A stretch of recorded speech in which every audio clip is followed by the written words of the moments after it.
कुछ ऐसे रहस्यमय और पौराणिक जीव जिनके अस्तित्व का अभी तक पता नहीं चल पाया है। ड्रैगन का जिक्र बहुत से देशों के लोक कथाओं में मिलता है। विशेषकर चीन में लोक कथाओं के अनुसार ड्रैगन बहुत बड़ा सांप और छिपकली जैसा दिखने वाला जीव है, जिसके पंख, सींग और 4 पैर होते हैं और मुंह से आग छोड़ता है। कुछ देशों के लोक कथाओं में इसे बिना पंख के बताया गया है, जबकि किसी ने इसे दानव के रूप में दर्शाया है और कहीं इन्हें पूजा भी जाता है। बहुत से लोग मानते हैं कि ड्रैगन काल्पनिक जीव नहीं बल्कि प्राचीन काल के बड़े सांपों और डायनासोर की तरह विलुप्त हो चुके जीव हैं, लेकिन इस सब का कोई ठोस सबूत न होने के कारण ये रहस्यमय और काल्पनिक जीव बने हुए हैं। यूनिकॉर्न एक ऐसा काल्पनिक जीव है जो घोड़े या बकरे की तरह दिखता है, जिसका शरीर का रंग सफ़ेद होता है और माथे पर एक बड़ा सा सींग होता है। यूनिकॉर्न का जिक्र बहुत से देशों के पौराणिक कहानियों में भी मिलता है, इसलिए इसे एक पवित्र जीव कहा जाता है। माना जाता है कि पुराने समय में ये घने जंगलों में कुंवारे लड़के या लड़कियों को दिखाई देते थे। कहा जाता है कि इसके सींग्स के स्पर्श से किसी भी प्रकार की बीमारी ठीक हो सकती है और पानी में मौजूद विष भी गायब हो जाता है। इस तरह से पुराने समय में लोग गैंडे के सींग को यूनिकॉर्न का सींग बताकर बेचते थे। आज के समय में भी यह काल्पनिक जीव है, लेकिन स्कॉटलैंड जैसे देश में यूनिकॉर्न को राष्ट्रीय पशु बनाया गया है और मिशिगन में यूनिकॉर्न का शिकार करने के लिए लाइसेंस दिया जाता है।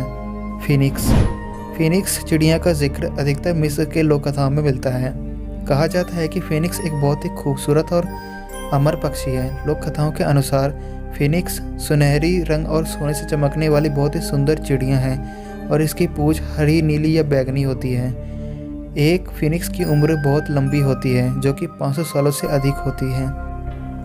जब फीनिक्स के मरने का समय आता है तो वह कुछ खुशबूदार टहनियों का घोंसला बनाती है और इसमें घोंसले और खुद को आग लगा देती है।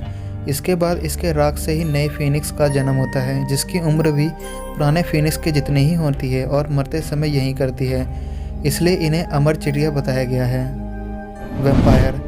वैम्पायर को इंसानों का खून चूसने वाला जीव माना जाता है। किसी एक देश में नहीं बल्कि बहुत से देशों में वैम्पायर के अस्तित्व पर सवाल किया जाता है और वैम्पायर से जुड़ी कहानियाँ भी मिल जाती हैं।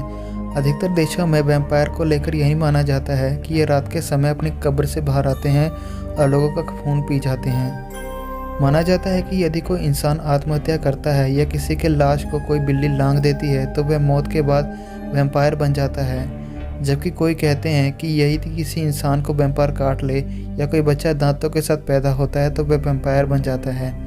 हालांकि अलग अलग देशों में वैम्पायर के जन्म को लेकर अलग अलग घटनाएं हैं। जिस तरह अलग अलग देशों में वैम्पायर के जन्म की धारणाएं अलग अलग हैं, उसी प्रकार इसे मारने का तरीका भी अलग अलग बताया गया है। जैसे कि वैम्पायर को दिल में लकड़ी के हथियार से वार करने पर, आग लगा देने से या सूरज की रोशनी में मारा जा सकता है। वैम्पायर की पुराने समय की ऐसी बहुत सी कहानियाँ हैं जिनमें कहा गया है कि वे असली थीं, लेकिन अभी तक इनके होने का पक्का सबूत नहीं है, इसलिए ये काल्पनिक जीव बनकर रह गए हैं। वेयरवुल्फ माना जाता है कि वेयरवुल्फ ऐसे इंसान होते हैं जो भेड़िए में बदल जाते हैं। बहुत से देश हैं जहां वेयरवुल्फ को लेकर असली माना जाता है और इनसे जुड़ी बहुत सी कहानियां भी मौजूद हैं। माना जाता है कि कोई भी व्यक्ति वेयरवुल्फ तब बनता है या तो उसे कोई शराब मिला हो या कोई दूसरा वेयरवुल्फ उसे काट ले या नाखून से वार कर दे। कई देशों में तो यह माना जाता है कि वेयरवुल्फ मरने के बाद वैम्पायर बन जाते हैं। अगर किसी इंसान को लगता है कि वह वेयरवुल्फ है तो इसे लाइसेंथोपी कहते हैं। बहुत से देशों में भेड़िया मानव से जुड़ी प्राचीन समय की बहुत सी कहानियां हैं, लेकिन पुख्ता सबूत आज तक नहीं मिल पाया है। यही कारण है कि इसे काल्पनिक जीव माना जाता है।